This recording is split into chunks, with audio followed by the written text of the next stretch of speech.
Hello, everybody. Welcome to another episode of the Digital Exchange. My next guest is Gina Williams. Regina is the Director of Technology and Digital Innovation at Danbury Public School, where she spent more than 10 years building big technology shifts in one of Connecticut's largest school districts. But I tell you the truth, what I really like about her story is that she's had to drive innovation in an environment with tight budget, lots of stakeholders, and really no room for mistakes for what you do. That experience of figuring out how to fund, prioritize, and get a buy-in for change is something every C-level leader can relate to. Regina, thanks for joining us on the Digital Exchange. Thank you for having me. And it's great to have you. I have a question for you just to start us off. And it's thinking that something I think everybody will kind of want to know is how do you communicate the value of technology to non-technical people, non-technical stakeholders? What is the thing that you have to kind of relay that? The way I navigate that is through building relationship. And it's not really about the technology itself. It's about building the trust and the relationship with the leaders of the district. And I feel like when I have that trusting relationship, they are a little more open to ideas, and they might not know about the technology, but they trust me and they trust my words. And so that is the key for me in moving innovation forward. Can you give me some tips on how do I build it? Because to be honest, if they don't know you well, all they're looking at the numbers. They see a number amount and say, we're spending this much. Why are we doing that? What are some of the things you did to help explain your position of why we need to spend this money, and B, some of the tips you've used to actually build relationships? Because you have different personalities and not everybody you're going to jive with. How do you navigate the people that you can build a relationship and the people that are a little more aloof and you can't get away? What's some of your tricks to building those relationships? I think of it in layers. If I'm building a relationship, often in school districts, I'll come in the morning and there will be a crisis, right? And that's a typical day for me. And I know that I have to stop what I'm doing and give my full attention to that, whatever that crisis happens to be. If that crisis comes across the superintendent's desk, I'm giving it my full and undivided attention. I come up with a solution or a plan for a solution, and I constantly check back in. By building that relationship with the superintendent, she trusts me. She trusts my judgment, and she trusts my abilities. And that helps me when I go in front of the Board of Education. Those aren't people that I work with every single day on a daily basis, so they don't know me as well. But with her support, and she has a trusting relationship with me, and she works with them closely, that also builds the trust in my relationship with the board. If I'm hearing you correctly, you actually built an advocate for yourself. For those people that you don't have direct lead into, you built an advocate that they can now edify you and bring credibility. So when you do speak to them, they believe what you're saying, and there's a trust there. That's correct. I also have had occasions where board members have reached out to me directly, let's say as a result of a presentation that I've given, and I do things like answer them in a very timely manner. I try to answer all of their questions as thoroughly as I can and address any issues that they have. Again, it goes back to building the relationship, and those little things, it could be a little thing, then it builds capacity for me when I need to ask for the big things. Basically, you have a buy-in for the people that are touching the people that are making the decisions. If you don't have the direct relationship, you at least have the buy-in for the people that know are going to advocate for you to get the initiatives in place. That's right. And if I'm dealing with somebody that I don't have a relationship with, let's say, for example, over the past 2 years, I've got to know a lot of people in the city. So at City Hall, those are not people that I have typically worked for or with over my career. I try to find other relationships that can connect us. I might reach out to somebody in the district to say, I'm going to meet with this city official, and I know that you have worked with them before. Can you tell me about them? And then I try to find ways to connect. To connect and build those bridges. Without disclosing anything, you have a story you want to share that may say, hey, this is a challenge you had, and this is how you kind of navigate that person or thing that was, hey, this is going to be a problem, but I found a way through doing these things to actually bring that person on my side. You have an example of somebody you won over that was in the way of your strategy? Sure. I'm always looking for ways to bring innovation to the district. And so AI obviously is a huge topic in education and how we're going to navigate AI. And there you have two camps really in education when it comes to AI. The people that want to embrace it and they want to try everything. And then the people who are like, absolutely not. This is not a place for AI. In that case, I reached out to someone and said, let's have a conversation. Let's just talk about AI. Let's talk about what your fears are, why you're so opposed to this.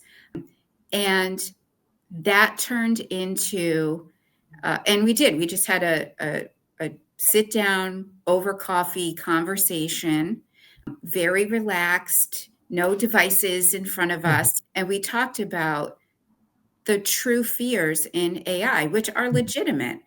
And I think when that person understood that I recognize those fears as well, and that they're validated, and that we are on the lookout for those type of things, data privacy, for example, right?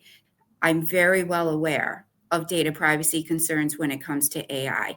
And I laid out, here are the steps that I'm taking to make sure that student data privacy is in the forefront of AI. And not that person became an AI advocate, but they then softened to a resistance, I think. And now that person, I have a relationship with them, so they will reach out to me and ask me questions and express their concerns on all kinds of technology. It sounds like you humanized IT, and what part of the problem I think people in tech do, they don't learn how to empathize and sympathize with the other side that may not understand technology as well as they do, and making us seem like humans because sometimes they think we're robots. And we're not even listening to what they're saying and appreciating their point of view. I think that's great that you're looking at how to bridge that gap in communication. Is that pretty much what you're seeing and your strategy for addressing this? That's exactly what I try to do. And then I try to instill that strategy in my team as well, so that when they're out in the buildings and they have direct contact with teachers and administrators every single day, that they can build those trusting relationships too. And I think that is where we get the buy-in. It's really building the human capital over devices and software and things like that. Bottom line, before you even talk money or talking technology, go out there, build a network of people that advocate and believe in you and trust in the IT department and what you guys are trying to do. Before you even say things, did you build a bridge to the key players and the stakeholders that now you have to bring these ideas to? Is that pretty much a good first step for everybody? Yes, I think it is. Okay. All right. Now we get past, they like you, they know you. Now, Gina says, you know what? I have $100,000 budget, but I got this great idea about AI. I need another $25,000. How do you now approach that, where you need to be able to do things, new things, and that's required because, hey, these things need to happen. Hey, you brought up AI, and AI is great, but AI is not something you turn on and you just go. AI is something prior to even doing it. There's a technology investment that you have to do, whether it's training, whether it's new deployment of new ways of using technology that takes time to deploy, or new tools you need to put in place to fence in what AI can do. That's increasing your budget. How do you now say, hey guys, here's money we need to kind of do? When they're going to say, take it out your IT budget, you say, I can't, because this is new stuff. This is not the same stuff. How do you kind of navigate that? And what's your strategy of looking at numbers and either moving things around, prioritizing what you do have, or saying, you know what, it just won't fit in this bucket. How do I increase? Let's start of prioritizing what you do have and moving that around. Sure. When I first came into this role, I looked at the staff that was in the entire department, right? It's a very small staff for a very large district. And I looked at each role and said, are we utilizing these people to the best of their ability, right? Are they doing the things that they want to do and are passionate about? And are we getting enough out of them, right? And in doing that, I was able to restructure the department. I empowered people to do the things that they wanted to do so they can come to work and be challenged and motivated. And I also put into place a more unified or uniform system of tech support, right? So everybody knew, administrators knew what to expect from their technicians. That's something that wasn't in place before. And by doing that, I didn't reduce the amount of people in the department, but I just changed what they do. And so I think that at a zero cost, right? I made the system better without costing any money because it just moved some things around. You did more with the resources you had to optimize what you're doing. Was outsourcing, because you said a small team, was outsourcing at all part of the existing strategy, or is outsourcing also something that you're considering? Do you see that as a way to optimize your budget, or is it all in-house? It's all in-house. The majority, I have one outside partner that helps as far as management of the system go, but it's really all in-house. And that is what the district wants. They want the person in the building. They want a face tied to their technology. They felt like an outside vendor that wouldn't be as personable. It's not personal just to put in a ticket and chat with somebody over a ticket or something. They wanted the person in their building. I gave them what they wanted and how they see the IT department working, and at the same time using the people that we had and the talent that we have on this team to build a stronger department. Are you driving? It sounds like you're driving the existing staff growth within those people. Is part of the budget now going towards training and upskilling, because that's a key component of now keeping up with the latest trends that's coming out there? And also, if so, is that a new line item, or is now, hey, you have to now ask for more money? As a result of COVID, when we came back, I developed there were so many technologies that came out during COVID, and it was hard to keep up, right? And especially in education, companies were just throwing these great deals at us. They just wanted you to use their technology. They'd throw these amazing deals at you that you couldn't pass up. But as a result of that, I created a program, an incentive program here for administrative assistants and the IT team, where they drive their own professional development. They pick the things that they're interested in. For example, a technician might be interested in cybersecurity, right? Or networking, or whatever it happens to be. And they go out, they find a training to take, They send it to me and I approve it, and they take the training, and then they have so many hours that they can do of professional development, and then they get a monetary incentive. Good. And that has been wildly popular, as opposed to every year, one day out of the school year, I would I would give a PD. And that was really tough because if you have 85 administrative assistants, you have a wide range of skills, technology skills. If my training this year is on Google and you're a Google expert, that doesn't really do you any good. I thought this was a better way to let them drive their own learning and learn new skills that will be useful for their jobs, because I don't sit in their seat every day and I don't know what would be helpful to them. And like I said, it has been wildly popular, and with a very low cost, because we're offsetting bringing in training for people with the incentive. And if you don't want to take the incentive, you don't have to. It's completely up to you. Some years you could take it, other years somebody might have something else going on and they can't do it. I think letting them drive their own learning has been a huge help.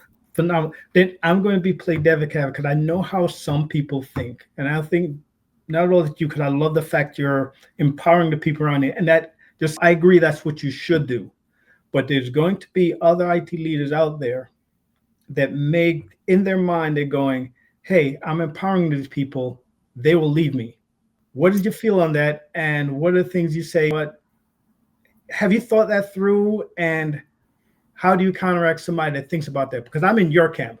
Train your people. Because you're not getting the value from them unless you do that. But there's going to be that train of thought where that fear. How are you dealing with that? And what's your thought around that? That I live that life every day. I have brought people on and trained them, and they've worked for me, and now have gone on to other school districts. And I have a little tally going for myself. I think I'm up to 9 or 10 people that I have trained, and now they're using their skills in other districts. And the other districts will call me and be like, "Thank you for doing such training for these people." And I think that's just the nature of. It's not a fear of mine. I understand that I'm going to train somebody, and then they may go off to some other place to make more money.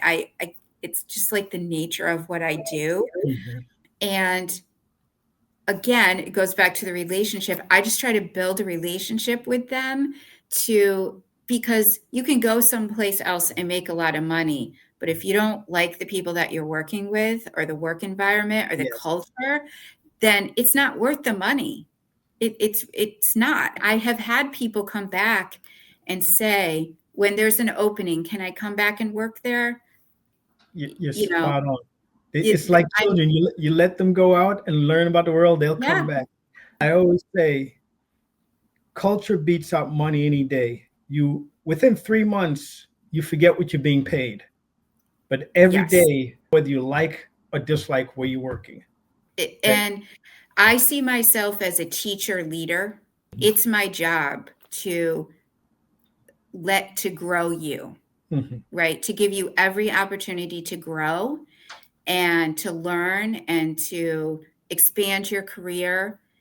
And that, to me, that's the heart of what I do and why I do what I do. I take the consequence to that is that people leave, but I just take that. But no, it's commendable. Give to people and they'll always give back, because those same people, because I've had people that moved on from our company, but they always call me back. I have a relationship with practically all of the people that's ever been engaged with the company, and they refer back to us all the time. I'm a big advocate. Let me ask you, have you seen, or have you had the need in the last few years, or in the next projected year coming up, a change in your budget where it's either increasing or decreasing, and if so, why? Well, I'm sure you've heard a lot about the financial cliff in education created by COVID, right? So we had a lot of money coming to us because of COVID, and now all of that money is going away. We kind of have to reset and readjust. And what we're focusing on, a lot of what we focused on in the past 5 years has been devices, right? And we've talked a lot about devices in education and devices. And now I think we're making a shift to say, what do we really want the kids to do on these devices? And how long do we want them to be on the devices? And so here we're more focusing on our infrastructure and less on having more devices and more on having stable network and an upgraded network and upgraded systems that will allow teachers to do their job more efficiently. And I'm seeing that a lot because that mindset is shift from devices to data, because now you're looking at how they're doing the stuff and what they're doing with it than the physical. Because prior to the year, you worried about your computer. Correct. But now you're looking at, hey, how are they going to access it? I'm not worrying about the devices. I'm worrying about having the highway and how they're going to access it, because we're going in a place where I tell people, you want to buy a computer, go on Amazon, find the cheapest one, buy it. You got a computer. That's not the thing now. Right. The thing is access and what you have access to and what you're going to do with that access. And I'm not worrying about what device you're using. I'm worrying about how you're moving from a device mindset to an operations mindset. Correct. And for me, I started my career in data. So I am a data-driven person. And so I'm so excited about that. The circle's coming back. The circle's coming back because I have always looked at data and analyzed. And so I'm excited that that's the direction we're moving. And it's not just about putting a device in front of a kid. Let me ask, because from what you're saying, the budget's actually decreasing, not increasing, correct? It's leveling off, I would say. It's not increasing, but it's a leveling off. It's definitely not decreasing either, because there are more data systems, right, becoming available that would really help us. But I think just like I did with the department and the people and their roles, I think now my focus will be on the systems, right? Is this system that we're using really giving us a return that we're looking for? We're moving away from worrying about, I assume the budget now is, because you're still going to have to cycle out devices. And I figured in education, you're talking about a 5-year cycle. Normally in corporate, you're doing a 3-year, saying about a 5-year. I would say that's average. Where are you getting because you have to move money someplace. Where are you moving most of your budget into? You have a set budget, whatever it is. You have your still projected 5 years because you still have to cycle them out. What are you juggling around and shifting it to move the new initiatives forward? With COVID, we received a large amount of devices, right? And so now we're trying to move those devices around and only replace as needed type of thing. And sorry, that's okay. We're buying less devices every year. We can reduce that line a little bit, and that will shift to systems or the infrastructure. So it will shift to one of those two places. Basically, we're moving from devices, not that we're not buying devices, but we're just not buying as many. And then we're moving to more infrastructure to make what we have work better. And that's a smart move, because in my opinion, a lot of stuff now is no longer device intensive. Yes, AI with these new AI PCs, I don't think it's ready, and something even education even consider. I don't think it's a big push in AI devices right now. That's my personal field. That's the big power consumption. Right now, it's more making data available because the driver is not on the device itself. It's going to be in the application or some external storage device that you have data.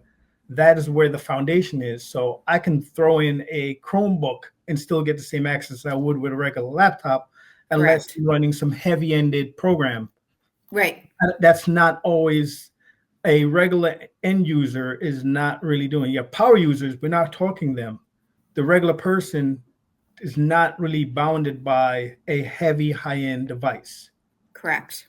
Hell, I can get my phone, and the next thing you know, I'm pulling up documents. We're in that world where now it's more access, and I need to focus on infrastructure. I really agree with you completely. That shift of, hey, I'm not spending as much on devices. Let me shift that budget now and amp up my team, build up my infrastructure. So I'm now being able to deliver data and information to whatever that device may be and shifting that budget. And connectivity goes along with that. Mhm. And so I'm bringing on a new program here that allows students to connect to Wi-Fi securely. They'll have an account, and when they go to any participating university or college or public library around the world, because there's millions of universities and colleges and libraries that participate in this program, they'll be able to seamlessly log on with their same account that they log on here at school. And so I'm trying to connectivity for all students is definitely a focus here as well. That is actually phenomenal. And I assume that's a Yeah. program that you got yourself involved with. Again, building relationships. Uh-huh. I build relationships with state education partners, and the State Department of Education approached me and said, we'd like you to pilot this program. We've asked 5 schools in the state to pilot the program, and we got one to say yes, and we'd hope you say yes too, which I did. And I'm working with them to implement the program. It's almost fully ready to go, but I'm really excited for kids because now, like I said, they go to college visits, they go to the public library, they can securely log on to a network without having to go to an open, unsecured network where they aren't safe. When they log into this network, they still have all of the security measures that they have when they're here in school, but it'll give them access outside of school. And I'm very excited about that. Phenomenal. Do me a favor, recap on me the top 3 things that you would give advice to somebody in C-level position like yourself that has a budget that's fixed, but they need to have new initiatives. And you can recap on building those relationships. But Yeah. I want you to give it in your words. What are the top 3 things you say, hey, if you're an IT leader and you have a budget you have to maintain, or you even need to get a little bit more money, what are the things you have in place so you can actually get your initiatives going? Yes, building relationships is number 1, whether it's with your superintendent or your supervisor, your boss, your board, city officials, State Department leaders, whoever that happens to be. Building relationships to me is the number 1 thing that I do to manage this budget.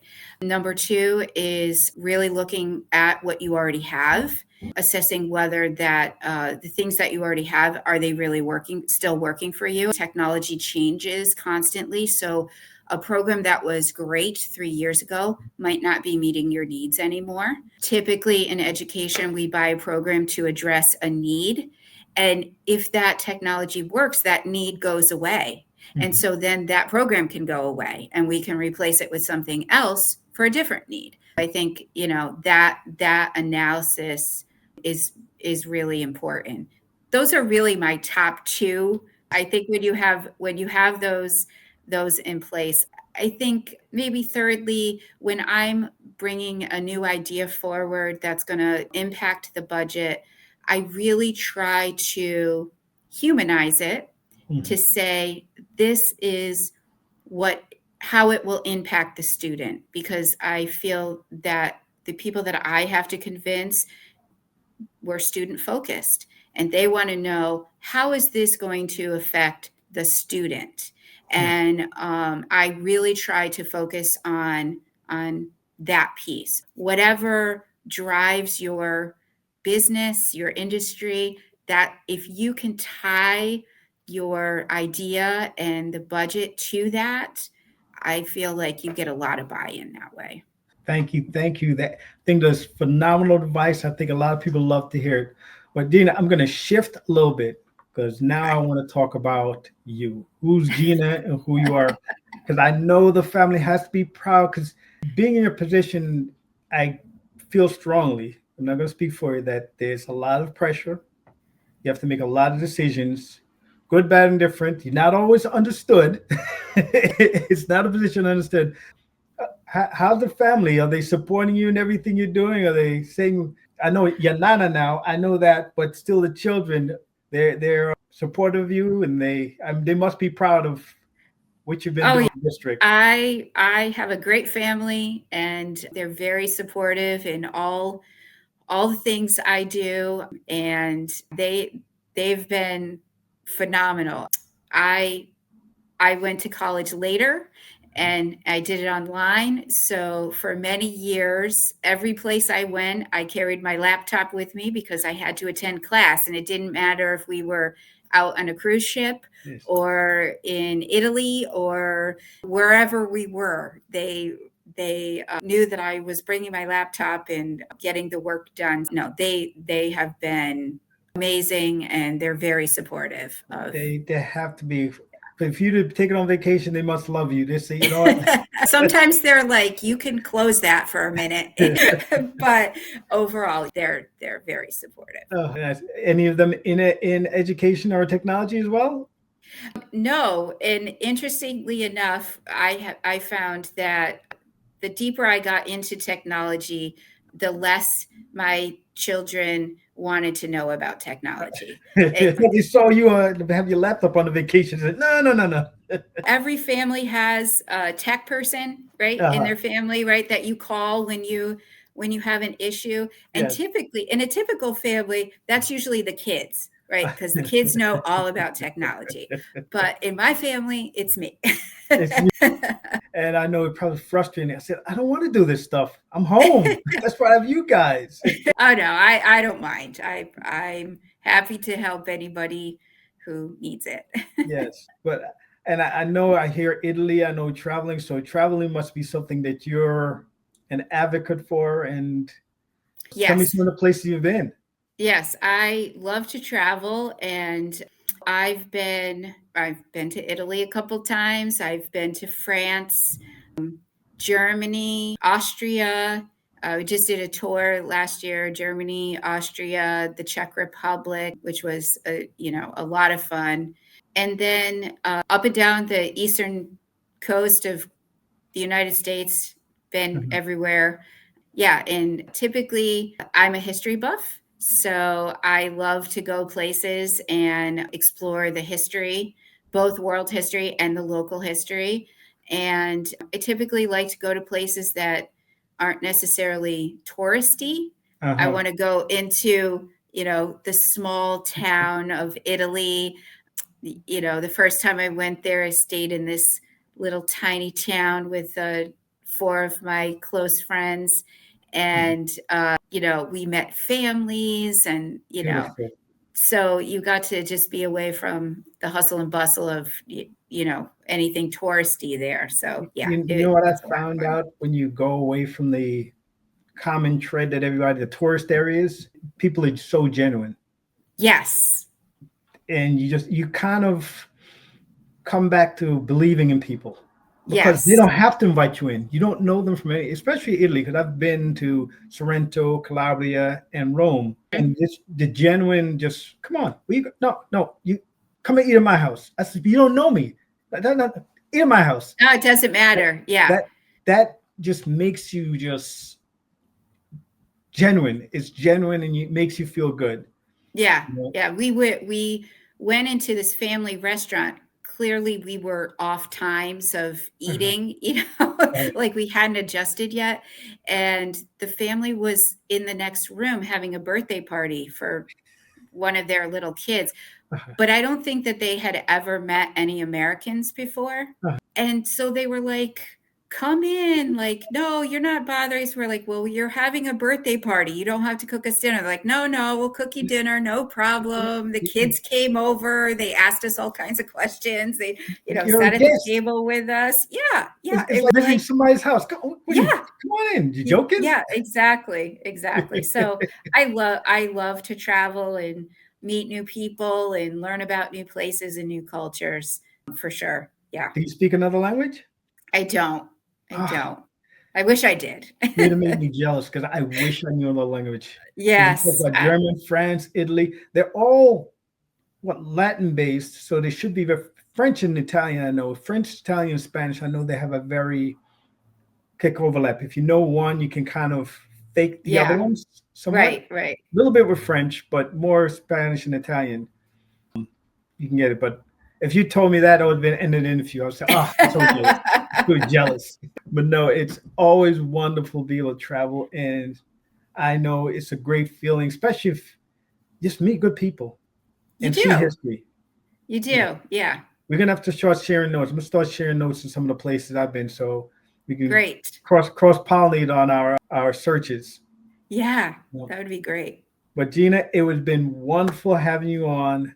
This has been phenomenal. I really appreciate your insight, and thank you very much for being on the Digital Exchange. Hope you enjoyed it as well. Thank you so much. Yes, I had a great time. Thank you for inviting me. Excellent. Stay on the call.